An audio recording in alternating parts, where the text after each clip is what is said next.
ATM 화면을 보는 순간 나는 그 자리에 얼어붙었다. 2년 전 이별하던 날 그가 건넨 카드. 자존심이 상해서 단 한 번도 꺼내보지 않았던 그 카드를 오늘 처음 기계에 넣었다. 딸아이가 쓰러져 응급실에 실려가고 의사가 말한 치료비 앞에서 나는 무너졌다. 분식집 매출로는 감당할 수 없는 금액이었다. 딱 한 번만 얼마나 들어있나 확인만 하자. 그렇게 떨리는 손으로 조회 버튼을 눌렀다. 화면에 뜬 잔액을 보고 나는 입을 막았다. 500만 원. 2년 전 그가 넣어둔 돈이 그대로 있을 리 없었다. 혹시 한두 번 보탠 건가 싶어 거래 내역을 확인하는 순간 심장이 멎는 줄 알았다. 매달 같은 날, 매달 같은 금액, 20만 원씩 24번. 입금자명은 늘 같았다. 건설 현장 김재혁. 그리고 거래 내역 메모란에 적힌 단 한 줄. 아이 병원비. 나는 그 자리에서 주저앉았다. ATM 앞에서 울음을 터뜨렸다. 지나가는 사람들이 쳐다봤지만 상관없었다.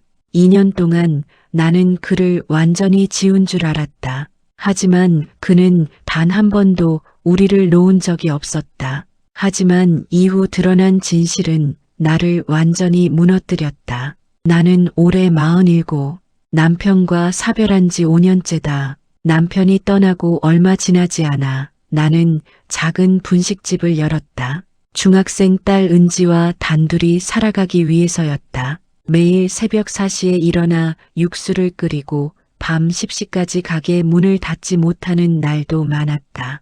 그래도 견뎠다. 딸아이만 잘 크면 됐으니까. 그러던 어느 날이었다. 어머니, 여기 떡볶이 하나요. 목소리가 낮고 묵직했다. 고개를 들자 건설 현장복을 입은 남자가 서 있었다. 50대 초반쯤 돼 보였다. 얼굴은 햇볕에 그을려 있었고 손에는 시멘트 가루가 묻어 있었다. 네, 잠시만요. 나는 떡볶이를 끓이면서도 자꾸 그 남자가 신경 쓰였다. 혼자 와서 말없이 먹고 계산할 때도 잘 먹었습니다. 한마디만 하고 나갔다. 그런데 이상하게도 그날 이후로 그 사람은 매일 왔다. 또 떡볶이요? 내가 농담처럼 물으니 그는 수줍게 웃었다. 제일 맛있어서요. 그렇게 우리는 조금씩 말을 섞기 시작했다. 그의 이름은 김재혁. 인근 재개발 현장에서 소장으로 일한다고 했다. 이혼한 지 오래됐고 자식은 없다고 했다. 혼자 사시기 힘드시겠어요. 재혁 씨가 조심스럽게 물었다. 괜찮아요. 이제 익숙해졌어요. 나는 웃으며 대답했지만 사실 거짓말이었다. 힘들었다. 너무 힘들었다. 밤마다 딸아이 재우고 나면 혼자 주방 한 구석에 앉아 울었다. 남편이 그리웠고 미래가 불안했다. 어느 날 저녁 가게 문을 닫으려는데 재혁 씨가 말했다. 사장님, 제가 도와드릴 일 없을까요? 전기 고장 났거나 무거운 거 옮기실 일 있으면 언제든 연락하세요. 왜요? 그냥 손님인데. 그냥 제가 할 수 있는 게 그것밖에 없어서요. 그의 눈빛이 진심이었다. 나는 처음으로 마음이 조금 열렸다. 그 후로 재혁 씨는 일주일에 한두 번씩 가게 일을 도와줬다. 간판 전구를 갈아주고 무거운 쌀포대를 옮겨주고 냉장고 고장나면 수리공을 불러줬다. 딸 은지도 재혁 씨를 좋아했다. 엄마, 아저씨 진짜 착하다. 오늘 학교 앞에서 우연히 만났는데 아이스크림 사줬어. 그래, 너 괜히 패 끼치면 안 돼. 아니야, 아저씨가 먼저 사준 거야. 엄마 힘들다고 하면서 그 말을 듣는 순간 가슴이 뭉클했다. 이 남자는 나뿐 아니라 내 딸까지 챙기고 있었다. 시간이 흐르면서 우리는 자연스럽게 연인이 됐다. 공식적으로 사귀자고 말한 건 아니었지만 모두가 알았다. 재혁 씨는 주말이면 은지를 데리고 공원에 갔고 나는 그런 모습을 보며 이 사람이라면 괜찮을지도 모른다고 생각했다. 하지만 행복은 오래가지 않았다. 사장님, 저 다음 달에 부산으로 내려가야 할 것 같아요. 재혁 씨가 어느 날 조심스럽게 말했다. 왜요?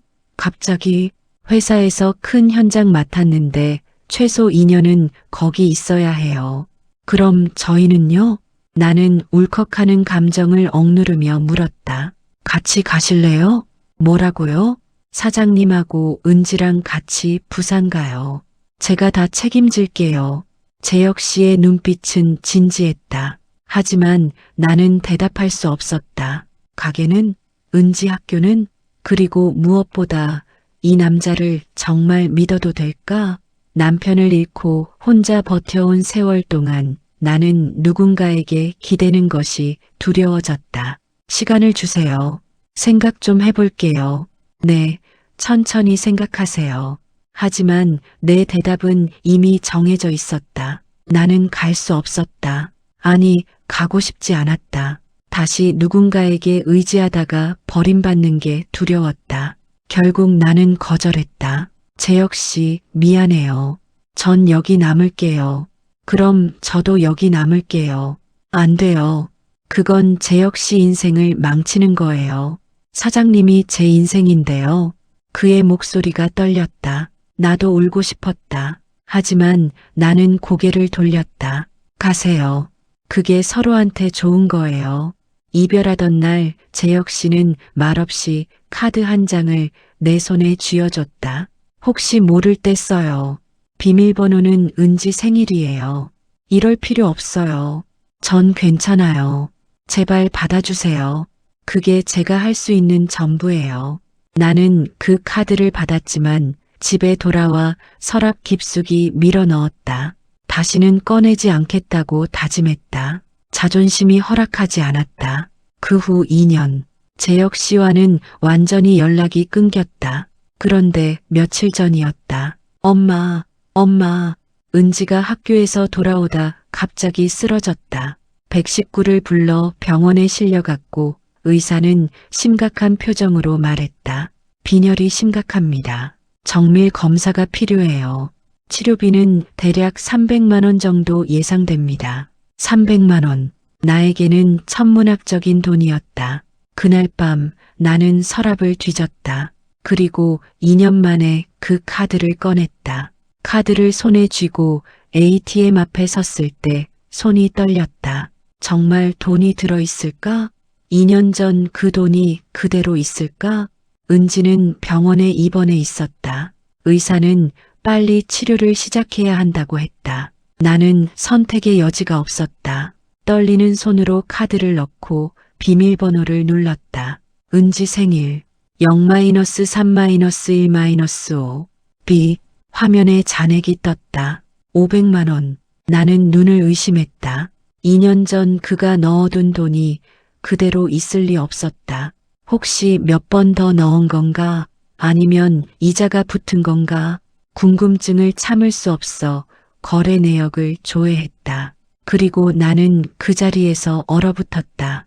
2023년 11월 15일 입금 20만 원 마이너스 I 병원비. 2023년 12월 15일 입금 20만 원 마이너스 I 병원비. 2024년 1월 15일 입금 20만 원 마이너스 I 병원비.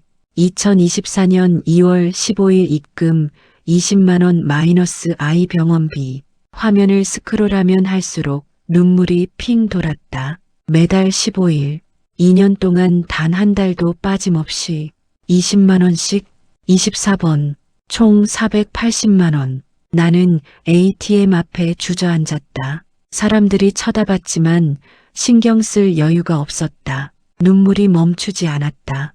이 사람은 2년 동안 단 한 번도 우리를 잊은 적이 없었구나.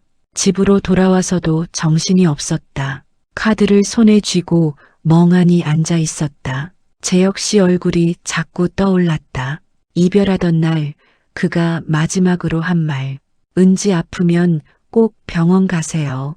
돈 걱정은 하지 마시고. 나는 그때 그 말을 대수롭지 않게 들었다. 그냥 위로의 말이라고 생각했다. 하지만 그는 진심이었다. 2년 동안 매달 20만 원씩 말없이 보내온 그 돈이 증거였다. 내가 너무 모질게 굴었나? 죄책감이 밀려왔다. 나는 그를 밀어냈다.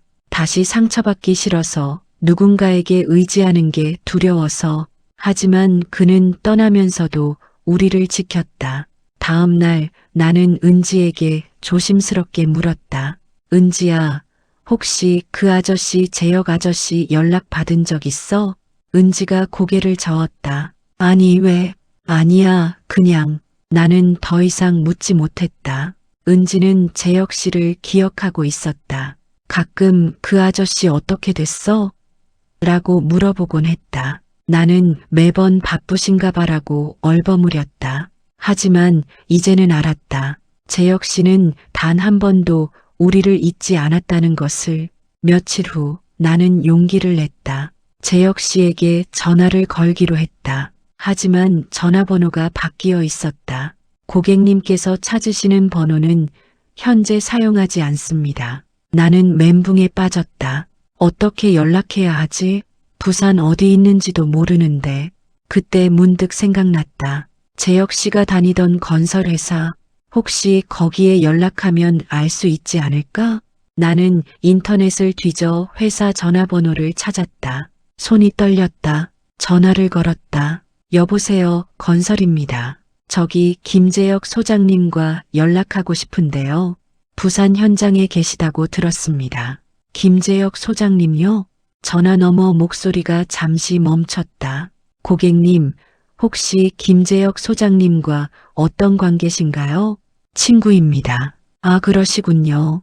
그런데 고객님, 김재혁 소장님은 지금 연락이 어려우실 겁니다. 왜요? 무슨 일 있으세요? 소장님이 작년 말에 사고를 당하셨어요. 현장에서. 그 순간 머릿속이 하얘졌다. 사고요? 네. 작년 12월에 현장 붕괴 사고가 있었어요.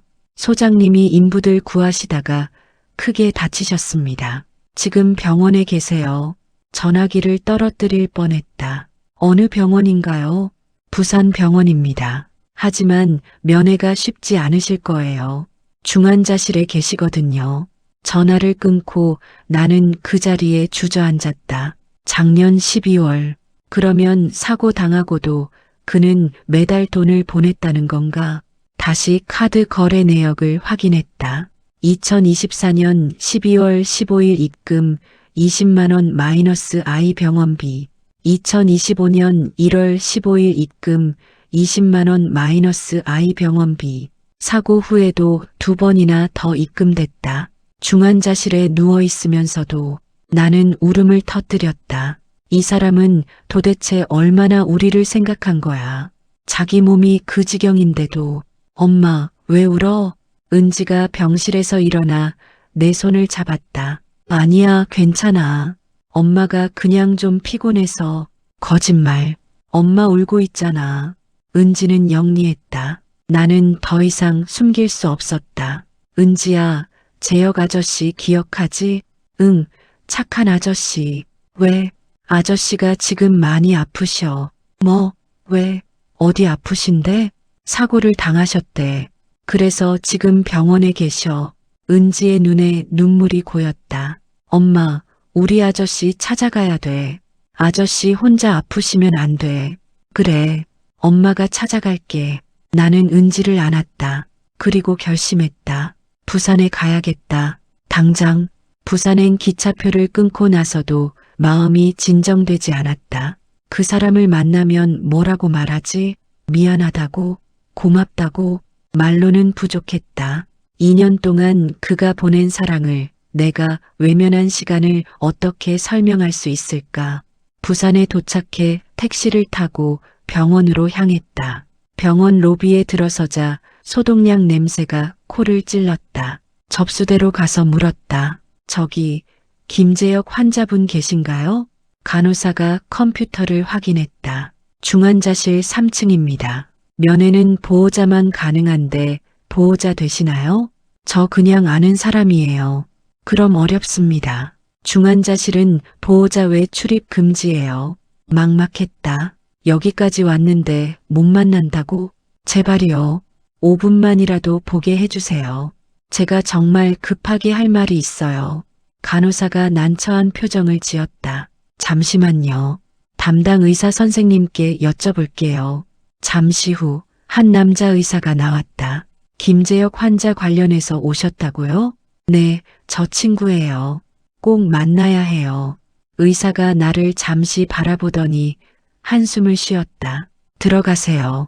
하지만 10분만요.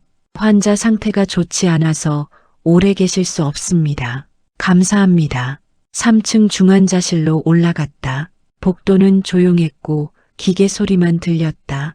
305호 재혁 씨가 있는 방이었다. 문을 열고 들어가는 순간 숨이 막혔다. 침대에 누운 그는 너무 말라 있었다. 온몸에 붕대가 감겨 있었고 여러 줄의 튜브가 연결돼 있었다. 모니터에는 심장 박동이 느리게 찍혔다. 재혁 씨, 내가 조심스럽게 부르자 그가 천천히 눈을 떴다. 초점 없는 눈동자가 나를 향했다. 누구세요? 목소리가 너무 약했다. 저예요.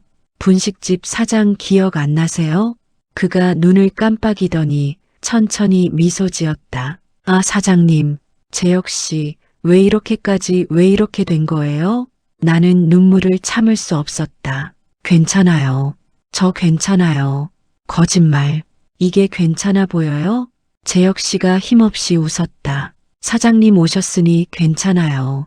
재혁 씨 카드 봤어요. 거래네요. 그의 표정이 조금 굳었다. 아, 그거 왜 그랬어요? 왜 2년 동안 매달 은지 건강해요? 그가 내 말을 끊고 물었다. 네, 치료 잘 받고 있어요. 재혁 씨가 보내준 돈으로. 다행이다. 그는 안도하는 표정을 지었다. 재혁 씨, 사고는 어떻게 된 거예요? 작년 말에 현장 붕괴 사고가 있었어요.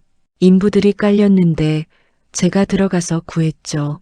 그러다 저도 같이 깔렸고 왜 그런 짓을 한 거예요? 위험한 거 알면서. 그 사람들도 가족이 있어요.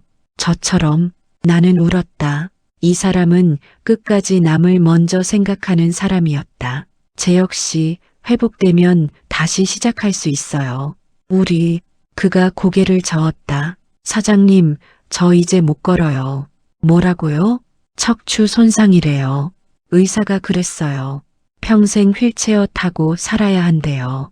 머릿속이 하얘졌다. 그래도 괜찮아요. 우리가 있잖아요. 안 돼요. 사장님한테 짐 되고 싶지 않아요. 무슨 소리예요? 재혁 씨는 짐이 아니에요. 목소리가 커졌다. 간호사가 문을 열고 들어왔다. 조용히 해주세요. 환자 안정이 중요합니다. 죄송해요. 나는 목소리를 낮췄다. 재혁 씨 손을 잡았다. 재혁 씨, 제발 포기하지 마세요. 우리가 함께 할게요. 사장님, 은지도 재혁 씨 보고 싶어 해요. 매일 물어봐요. 아저씨 언제 와요? 그러면서 재혁 씨 눈에 눈물이 고였다. 은지 건강하죠? 네. 재혁 씨가 지켜줘서 건강해요. 그럼 됐어요. 저는 그걸로 충분해요. 안 돼요. 그걸로 충분하지 않아요. 나는 그의 손을 꽉 잡았다. 하지만 그는 천천히 손을 빼냈다. 사장님 가세요. 제발. 싫어요.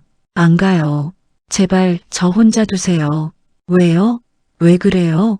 저 사장님 앞에서 이러고 싶지 않아요.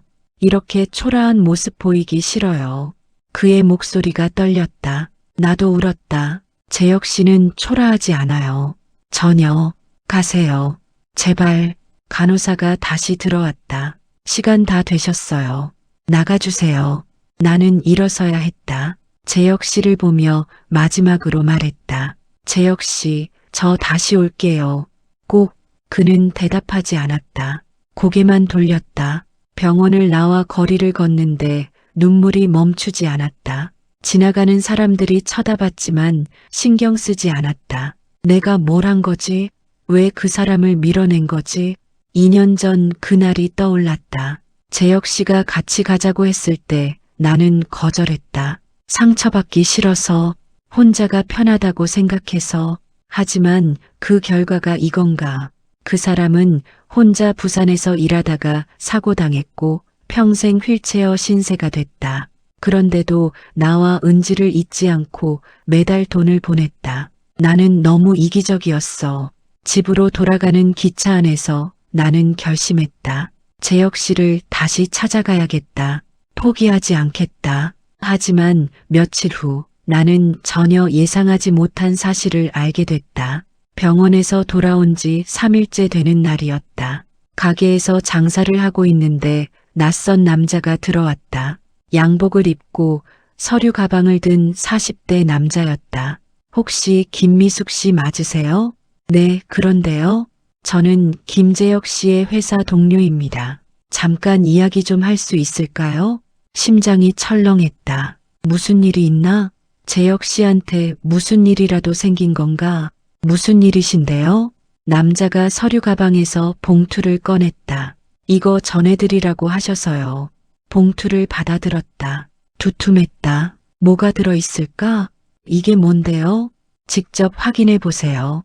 저는 이만 가보겠습니다. 남자는 그 말을 끝으로 나가버렸다. 나는 떨리는 손으로 봉투를 열었다. 안에는 편지와 통장이 들어있었다. 먼저 편지를 펼쳤다. 삐뚤삐뚤한 글씨, 재혁 씨 손글씨였다. 사장님께 이 편지를 읽고 계신다면 제가 정말 마지막으로 드리고 싶은 말이 있어서입니다. 사실 저는 사장님께 숨긴 게 있었어요.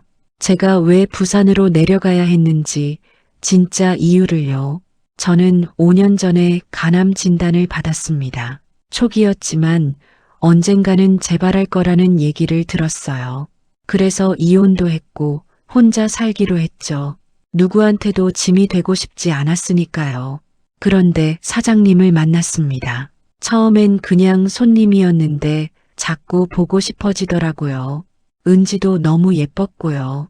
사장님이랑 같이 있는 시간이 제 인생에서 가장 행복한 시간이었습니다. 진짜예요. 그런데 부산으로 가야 한다고 했을 때 사실 현장 때문이 아니었어요. 암이 재발했다는 통보를 받았거든요. 부산에 큰 병원이 있어서 거기서 치료받으라고 했어요.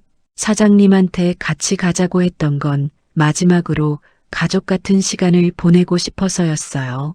하지만 사장님이 거절하셨을 때 차라리 잘 됐다 싶었어요. 제 병을 알면 사장님이 힘들어 하실 테니까요. 부산 와서 치료받으면서도 사장님과 은지 생각 많이 했어요. 혹시 은지가 아프면 어떡하나, 사장님이 힘든 일 있으면 어떡하나. 그래서 매달 조금씩 보냈어요. 제가 할 수 있는 게 그것밖에 없었으니까요. 현장 사고는 정말 운이 없었어요. 그래도 후회는 없어요. 사람들 구할 수 있어서 다행이었어요. 지금 제 몸 상태는 안 좋아요. 의사 선생님이 길어야 몇 달이라고 했어요. 암이 온몸으로 퍼졌대요. 통장에 제 재산 다 넣어뒀어요. 많지는 않지만 은지 대학 갈 때까지는 쓸 수 있을 거예요. 사장님, 제발 행복하세요. 은지 잘 키우시고 좋은 사람 만나세요.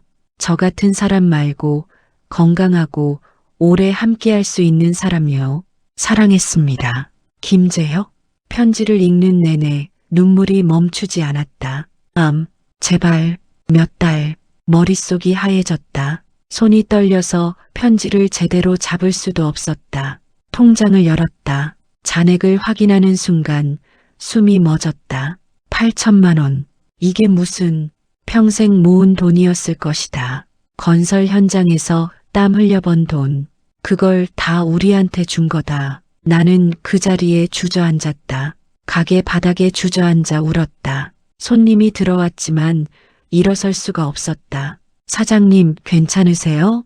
단골 손님이 물었다. 나는 고개를 저었다. 괜찮을 리가 없었다. 잠깐만요. 잠깐만 쉬고 올게요. 나는 비틀거리며 뒷방으로 들어갔다. 편지를 다시 읽었다. 한 글자 한 글자 읽으면서 가슴이 찢어지는 것 같았다. 제발, 몇 달. 그 사람은 죽어가고 있었다. 그런데 나는 몰랐다. 아니, 알려고 하지 않았다. 왜 말 안 한 거야? 왜 혼자 견딘 거야? 분노가 치밀었다. 재혁 씨한테, 그리고 나 자신한테 전화기를 잡았다. 병원에 전화를 걸었다. 여보세요. 김재혁 환자 상태 어떤가요? 보호자 되시나요? 네, 제가 약혼자예요. 거짓말이었지만 다른 방법이 없었다. 환자 상태가 많이 안 좋습니다. 빨리 오시는 게 좋을 것 같습니다. 전화를 끊고 나는 은지한테 달려갔다. 은지야, 엄마 부산 다녀올게. 왜? 또 아저씨 만나러? 응, 아저씨가 많이 아프셔. 나도 갈래. 안 돼. 넌 치료받아야 돼. 엄마, 아저씨 진짜 많이 아프시는 거야? 은지 눈에 눈물이 고였다. 응, 그래서 엄마가 가야 돼. 그럼 나도 가야 돼. 아저씨한테 고맙다고 말해야 돼. 은지야, 엄마, 아저씨가 우리 도와준 거 나도 알아. 카드 이야기 다 들었어. 나도 가야 돼. 결국 은지와 함께 부산행 기차를 탔다. 기차 안에서 은지가 내 손을 잡았다. 엄마, 아저씨 괜찮아지시겠지? 응, 괜찮아지실 거야. 거짓말이었다. 나도 알고 있었다. 재혁 씨는 괜찮아지지 않을 것이다. 병원에 도착했다. 중환자실로 뛰어 올라갔다. 간호사가 막아섰다. 보호자 외 출입 금지입니다. 저 약혼자예요. 들어가야 돼요. 지금 환자 상태가 위중합니다. 의사 선생님 오실 때까지 기다리세요. 기다릴 수가 없었다. 나는 간호사를 밀치고 병실로 뛰어 들어갔다. 재혁 씨, 침대에 누운 그는 더 말라 있었다. 얼굴이 노랗게 뜨고 숨소리가 가빴다. 재혁 씨, 저예요. 보여요? 그가 천천히 눈을 떴다. 사장님, 편지 받았어요. 왜 말 안 했어요? 왜 혼자 이렇게... 미안해요. 미안하긴 뭐가 미안해요. 왜 저한테 말 안 한 거예요? 목소리가 커졌다. 간호사들이 달려왔다. 나가주세요. 환자 안정이 중요합니다. 싫어요. 안 나가요. 엄마. 은지가 내 옷을 잡아당겼다. 아저씨. 은지가 재혁 씨한테 다가갔다. 고마워요. 우리 도와줘서. 재혁 씨 눈에 눈물이 고였다. 은지 건강해졌구나.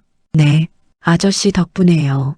재혁 씨가 힘없이 미소 지었다. 다행이다. 그리고 그는 천천히 눈을 감았다. 재혁 씨, 재혁 씨, 나는 그를 흔들었다. 하지만 그는 눈을 뜨지 않았다.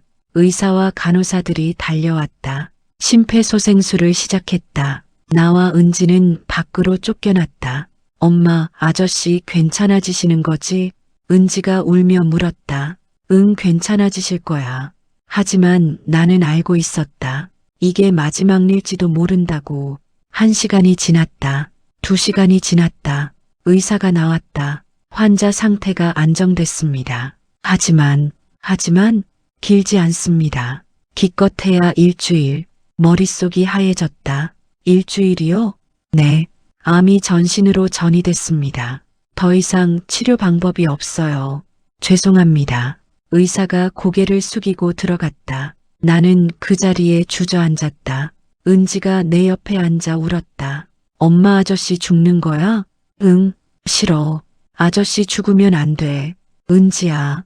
나는 은지를 안았다. 둘이서 한참을 울었다. 다음 날 나는 재혁 씨 병실에 들어갈 수 있었다.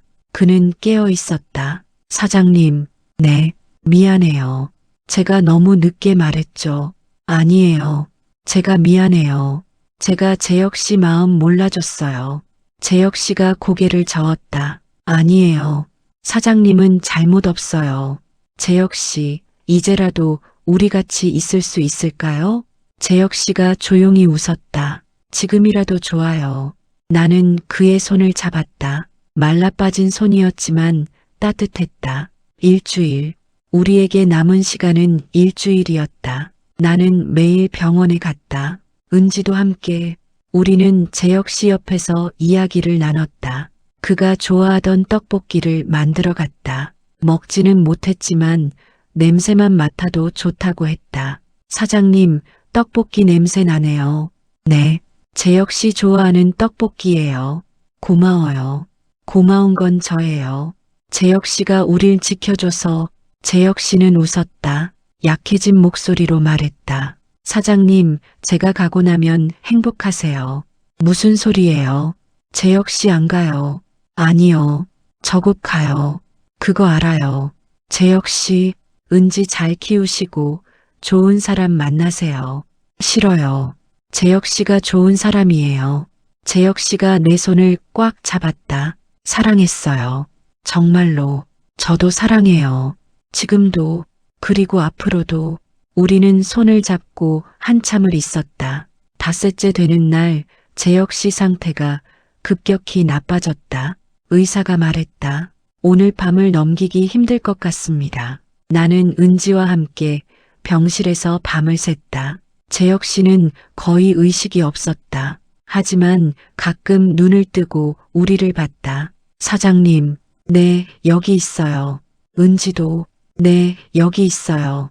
다행이다 같이 있어서. 그의 목소리가 점점 약해졌다. 새벽 3시, 심장 모니터 소리가 바뀌었다. 삐하는 긴 소리. 재혁 씨, 의사와 간호사들이 달려왔다. 하지만 소용없었다. 사망 확인했습니다. 오전 3시 15분. 의사가 조용히 말했다. 나는 재혁 씨 손을 놓지 않았다. 이미 차가워진 손이었지만 놓을 수가 없었다. 재혁 씨 미안해요. 제가 너무 늦었어요. 은지가 울며 재혁 씨 손을 잡았다. 아저씨, 안녕히 가세요. 고마웠어요. 우리는 한참을 울었다. 장례는 조촐하게 치렀다. 재혁 씨 친구들과 회사 동료들이 왔다. 나와 은지도 상주로 앉았다. 고인은 정말 좋은 사람이었어요. 동료 한 명이 말했다. 사고 때도 남들 구하다가 다치셨어요. 진짜 영웅이에요. 그리고 병원에서도 계속 누군가 걱정하셨어요. 사장님과 은지 이야기만 하셨어요. 나는 또 울었다. 장례가 끝나고 집으로 돌아왔다. 가게 문을 열었다. 손님들이 왔다. 사장님, 그동안 어디 가셨어요? 좀 일이 있어서요. 나는 평소처럼 떡볶이를 끓였다. 하지만 재혁 씨 생각이 자꾸 났다. 여기 떡볶이 하나요. 그의 목소리가 들리는 것 같았다. 며칠 후 나는 재혁 씨가 남긴 통장을 열었다. 8천만 원. 그리고 메모 하나가 붙어 있었다. 은지 대학 등록금으로 쓰세요. 그리고 사장님도 좀 편하게 사세요. 제가 못해준 게 너무 많아서 미안해요. 나는 울면서 그 메모를 가슴에 안았다. 재혁 씨, 고마워요. 정말 고마워요. 그날 밤 은지가 말했다. 엄마, 나 커서 아저씨 같은 사람 될래. 왜? 아저씨는 남 도와주는 게 좋다고 하셨어. 나도 그렇게 살고 싶어. 나는 은지를 안았다. 그래. 은지도 아저씨처럼 좋은 사람 되자. 그 후로 1년이 지났다. 나는 여전히 분식집을 운영하고 있다. 은지는 고등학생이 됐다. 재혁 씨가 남긴 돈으로 은지 학원비도 내고 가게도 조금 리모델링했다. 그리고 가게 벽에는 재혁 씨 사진이 걸려 있다. 웃고 있는 사진. 손님들이 물으면 나는 말한다. 우리 가족이에요. 어느 날 한 손님이 물었다. 사장님, 떡볶이 맛이 더 좋아진 것 같아요. 비법 있으세요? 나는 웃으며 대답했다. 사랑으로 끓여서 그래요. 그날 저녁 가게 문을 닫고 은지와 함께 재혁 씨 묘소에 갔다. 꽃을 놓고 조용히 말했다. 재혁 씨, 우리 잘 지내고 있어요. 은지도 건강하고요. 걱정 마세요. 바람이 불었다. 따뜻한 바람이었다. 엄마, 아저씨가 우리 보고 계시는 것 같아. 그럴 거야. 아저씨는 늘 우리 지켜보고 계실 거야. 우리는 손을 잡고 묘소를 나왔다. 그날 처음 깨달았다. 사랑은 늘 너무 늦게 온다는 걸. 하지만 그 사랑은 영원히 사라지지 않는다는 걸.